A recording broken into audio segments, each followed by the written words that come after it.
Tonight on Cronkite News, the Arizona State Sun Devils face off against Kansas in their Big 12 home debut. Plus, GCU tipped off their basketball season with Midnight Madness. And communities around the world commemorate the one-year anniversary of the Hamas attack on Israel. All this and more coming up. Good evening and welcome to Cronkite News. I'm Jalen Weathers. And I'm DeAndre Sanders. Thank you for joining us.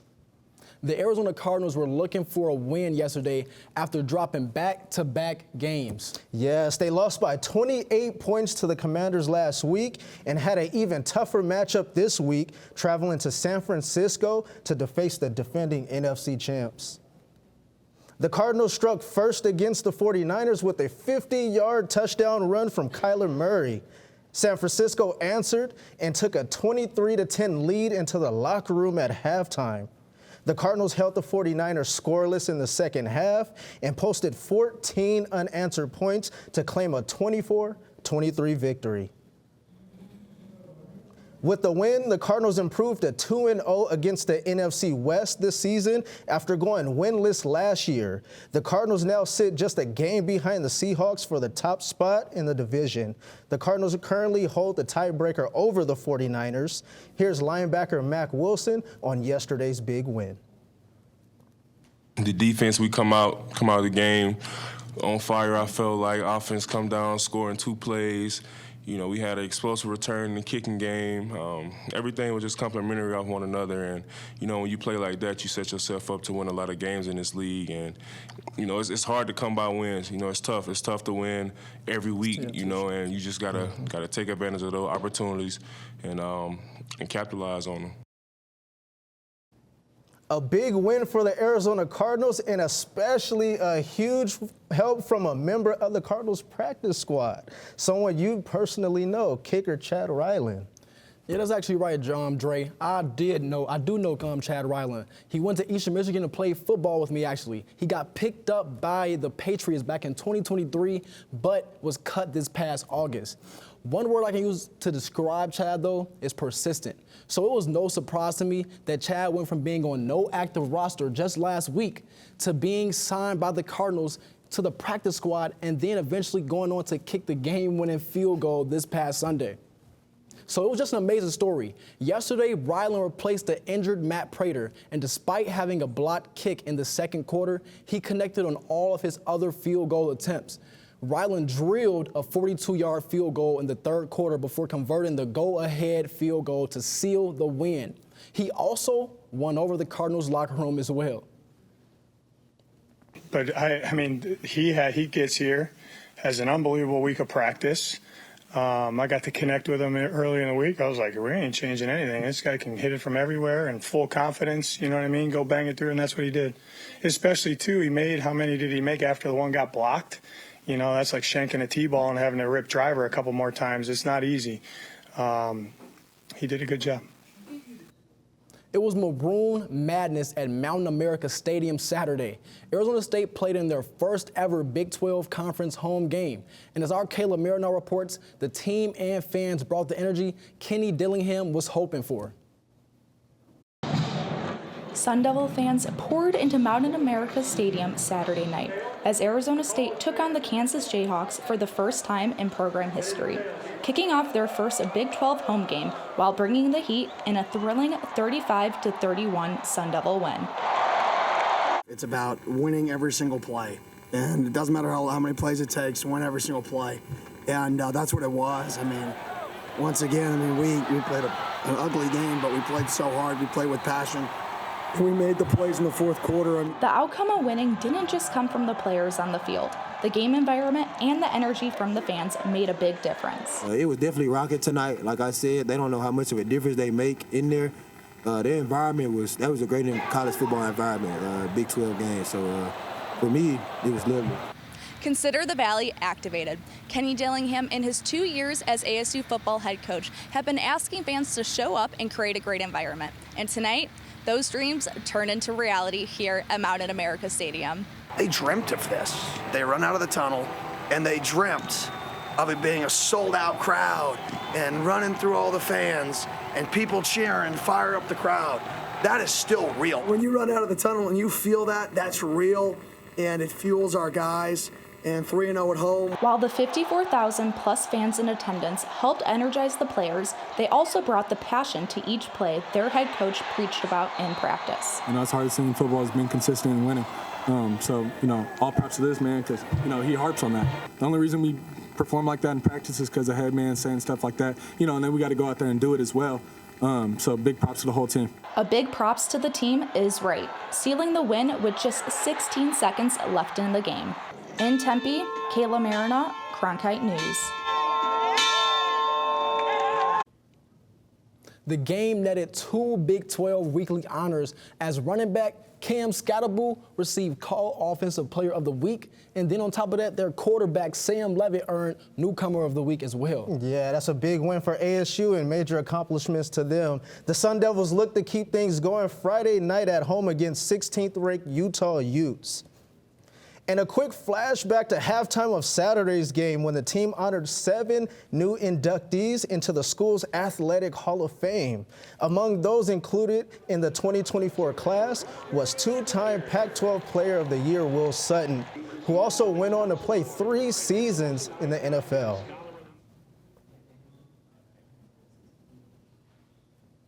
Coming off an impressive road win last week versus Utah, the Arizona Wildcats were back in Tucson against the Texas Tech Red Raiders.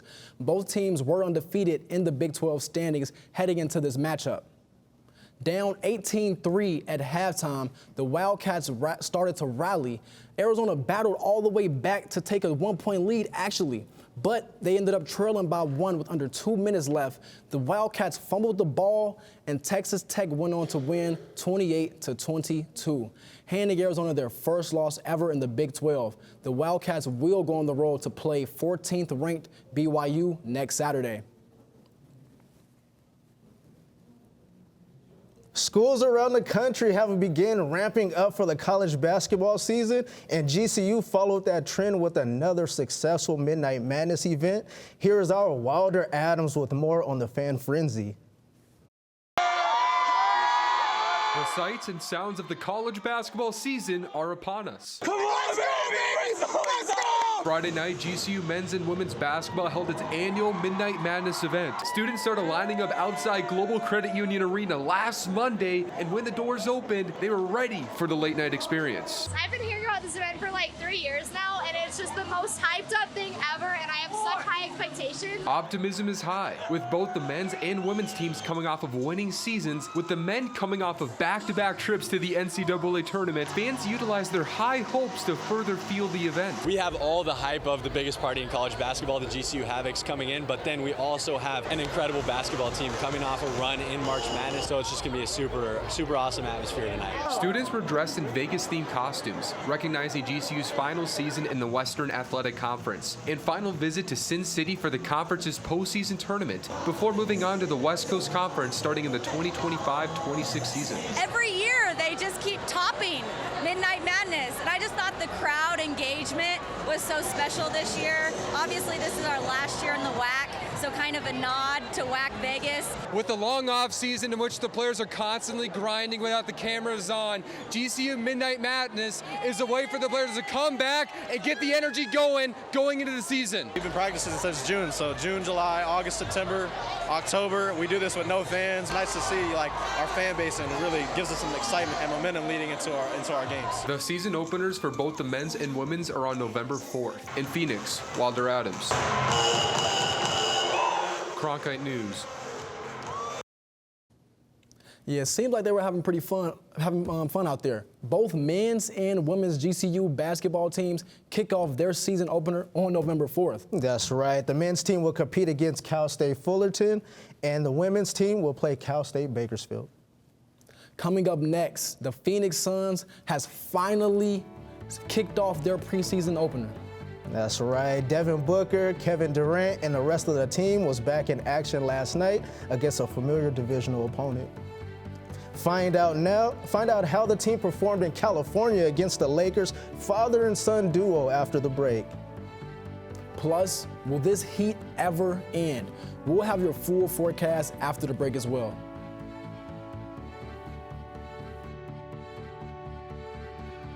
provides students with opportunities to cover a variety of topics. From music, this is Sun City Garage, to sports coverage. Against the Brewers in his last outing, he went to news. The bill also gives parents the ability to sue. And entertainment updates. Blaze Radio offers a fun environment to gain valuable broadcast experience. To find out more, visit blazeradioonline.com.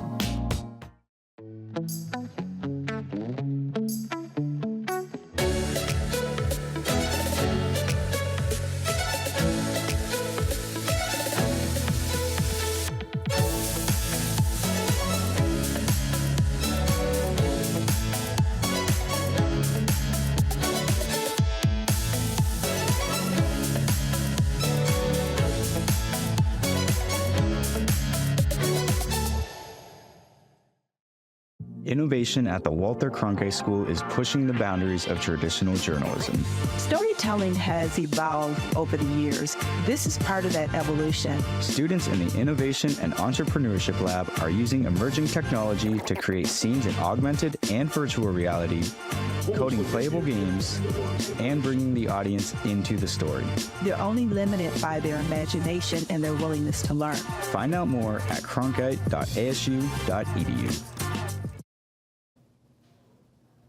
Welcome back. The Suns preseason is officially underway after they played their first game on Sunday against the Lakers in Palm Desert, California. Our Enrique Ortega was there with a preview of how the new-look Suns might mesh this season. The Suns started last year's preseason in the same arena against the same team. For Phoenix, this is more than just another game. It's the first chance to shake off the off-season dust.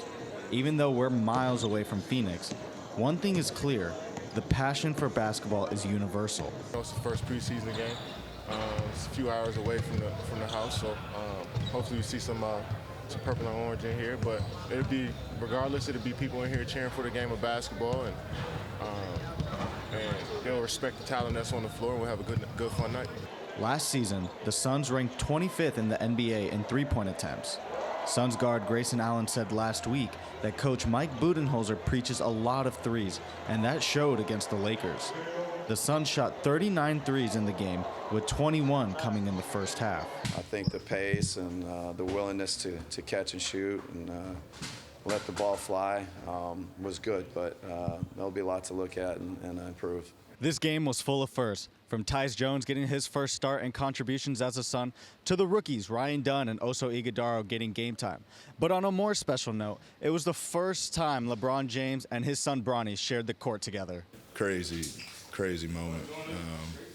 We can talk about it all we want, but just putting it in perspective and trying to look down the road, it will never happen again. Probably in the history of all sports, a father-son combination. So, I'm glad I could be there for the first time they touched the floor together. The Suns' season officially starts in 16 days, with only 4 preseason games left. Until then, each player will be shaking the summer rust off with each game and getting ready to chase another Larry O'Brien trophy. In Palm Desert, California, Enrique Ortega, Cronkite News. The Suns now make their way to Michigan State University to face the Detroit Pistons tomorrow night. They will play their first home game against the Pistons on Friday.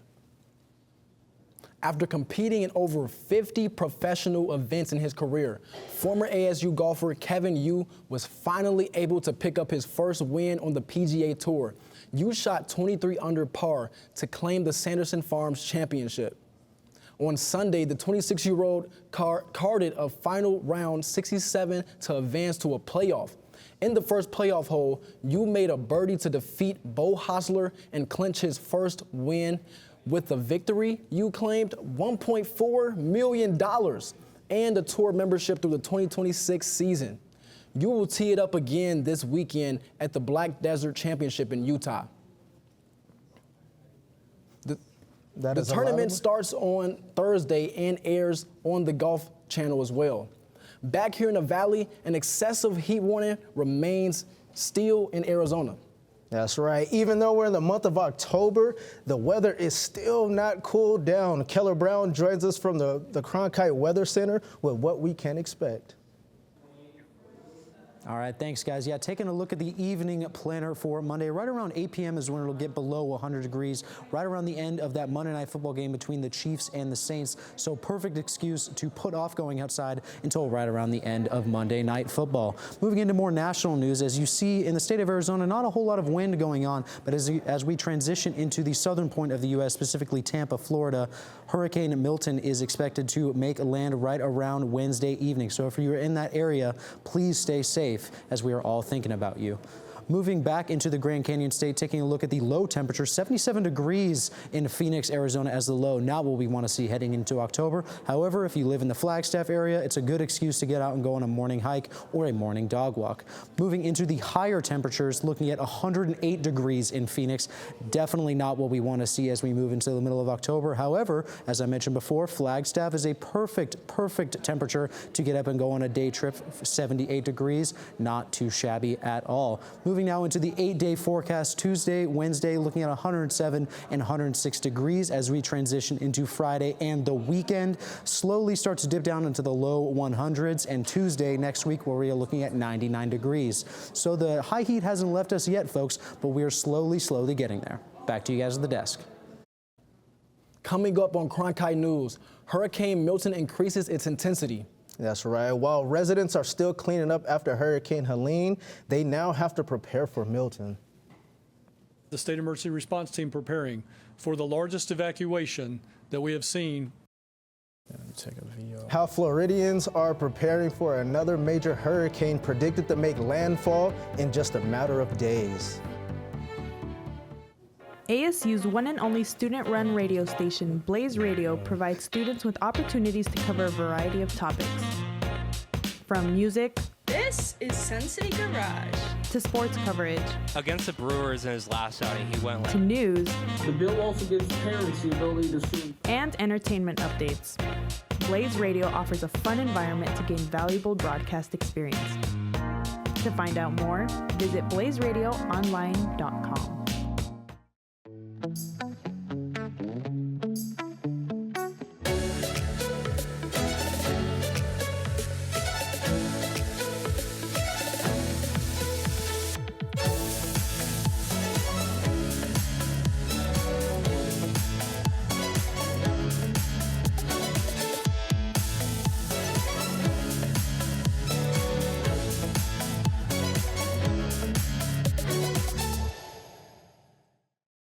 Innovation at the Walter Cronkite School is pushing the boundaries of traditional journalism.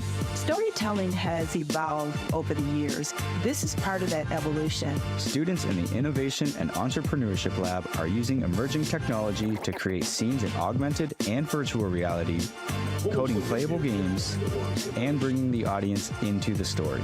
They're only limited by their imagination and their willingness to learn. Find out more at cronkite.asu.edu. Welcome back. I'm Kayla Marina with tonight's news headlines. Today is the one-year anniversary of the October 7th attacks and the start of an ongoing conflict in the Middle East. Macy Markham tells us how the occasion was marked in our nation's capital. October 7, 2023 was the deadliest day for the Jewish people since the Holocaust. Hamas fighters killed 1,200 people and 250 were taken hostage. Today, supporters of Israel are gathered at the Washington Monument to mark 1 year of captivity for hostages. On Saturday, hundreds of pro-Palestinian demonstrators gathered at the White House to mourn the loss of tens of thousands of people killed in Israeli attacks. Tensions in the Middle East have only risen since the war began a year ago. At the pro-Israel rally, Rachel Chevalier sees little hope of peace as long as Hamas controls Gaza. I think that the Israeli government needs complete sovereignty over all of that territory. Again, Arabs are welcome to live there peacefully and coexist, but if they're not willing to coexist, that's not something that we can afford because they're continuously taking Jewish lives. Pessimism about the prospect of peace was also common at the pro-Palestine rally. Mohammed Qasim, an organizer with the Palestinian Youth Movement, says a two-state solution is unlikely. Israel has no intent on negotiating in good faith, and they've demonstrated that ever since the early 90s through the Oslo process. So the two-state solution is defunct. It's not realistic. Emotions are high on both sides, and Michelle Ryan, another pro-Gaza demonstrator sees Israel as the aggressor. You're able to understand that it's just been a series of invasion and displacement and just murder and genocide and ethnic cleansing. You're able to understand a little bit. Evan Balinson served in Gaza during the Israeli occupation that ended in 2005. He's saddened by the destruction in the territory and by the lack of security for both sides, but sees no easy end to the war. A friend of mine asked me how we achieve peace, and the way I answered it was this: when you have parties on both sides who want peace, you can have peace. The conflict has escalated with Israel firing into Lebanon after Hezbollah rockets struck northern Israel. In Washington, Macy Markham, Cronkite News. Since the war in Gaza began, the United States spent a record number of nearly $18 billion in aid to Israel. Today is the last day to register to vote in Arizona, and with Arizona being a key swing state, every vote counts. Arizonans will be voting to elect a new president, U.S. Senator, as well as numerous ballot measures. Here in Phoenix, organizations are sending volunteers to help register voters. Next Gen America, which is the nation's largest youth voter organization, focuses on young voter turnout in 8 key states, one of them being Arizona. So if you wish to vote in the upcoming election, you must be signed up by 11:59 p.m.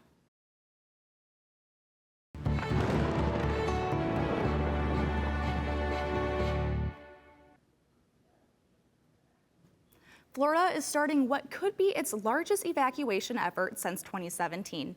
That's according to officials who are urging some residents to flee ahead of Hurricane Milton. They say the ground is already saturated from Hurricane Helene a couple weeks ago. Now, more than 15 million people are under flood watches. CNN reporter Amy Kiley has more. I have the state emergency response team preparing for the largest evacuation that we have seen, most likely since 2017 Hurricane Irma. Floridians are bracing for the second major hurricane in less than 2 weeks. Forecasters predict Milton will make landfall Wednesday and then plow across most of the state. Officials are issuing both mandatory and voluntary evacuation orders for at-risk areas. I urge Floridians to finalize your storm preparations now, enact your plan. I highly encourage you to evacuate. The National Hurricane Center warns flooding could threaten millions of residents. Some are preparing with sandbags. We got kind of damaged Hurricane Ian, so just make sure that we get a little bit more precautious, making sure all the sandbags are at our doorstep garage. I think we're just going to put sandbags in our back porch. We're going to get like groceries later and stuff in case it's really bad. Milton's timing could be dangerous. In some areas, the ground is already saturated from Hurricane Helene, and cleanup from that storm continues. One of the things that we did was make sure that all disaster debris management sites that were impacted by Hurricane Helene, that they remain open 24/7 for drop-off. I'm Amy Kiley reporting. According to the National Hurricane Center, Milton has become a Category 5 hurricane. It is currently in the Gulf of Mexico, moving towards Florida's west coast. Forecasters predict the storm could come ashore on Wednesday. That's all for today's news headlines. I'm Kayla Marinoff. Now back to Jalen and DeAndre at the desk. Coming up next, a giant pumpkin contest in California. That's right. We'll bring you a 30-year-old contest that's turned into a tradition. Find out how much of these pumpkins weighed after the break. In northern...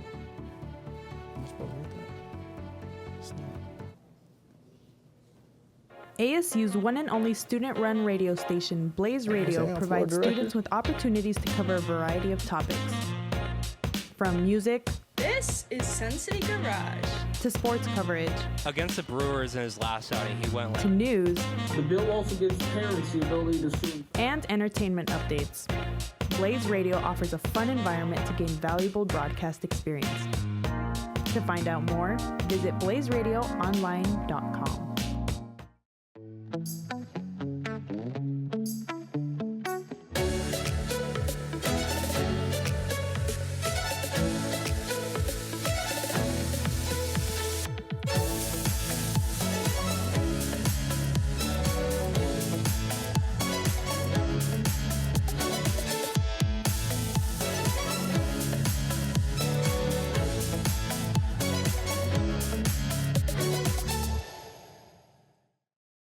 Innovation at the Walter Cronkite School is pushing the boundaries of traditional journalism. Storytelling has evolved over the years. This is part of that evolution. Students in the Innovation and Entrepreneurship Lab are using emerging technology to create scenes in augmented and virtual reality, coding playable games, and bringing the audience into the story. They're only limited by their imagination and their willingness to learn. Find out more at cronkite.asu.edu. In Northern California, giant gourds take center stage at the Elk Grove Giant Pumpkin Festival. That's right. Organizers of the festival dubs this as the Growers Super Bowl. 30 years ago, at the first contest, the heaviest pumpkin weighed in at 300 pounds. Now, with the grand prize of $7,000, the contest is more competitive than ever, with growers bringing in pumpkins weighing more than 2,000 pounds. Wait, 2,000 pounds? Thousands. That is actually crazy, Dre. That's a whole lot of pumpkins. But that is it for tonight's edition of Cronkite News. I'm Jalen Weathers. And I'm DeAndre Sanders. Thank you for joining us. And to see top Arizona stories anytime, log on to cronkitenews.azpbs.org.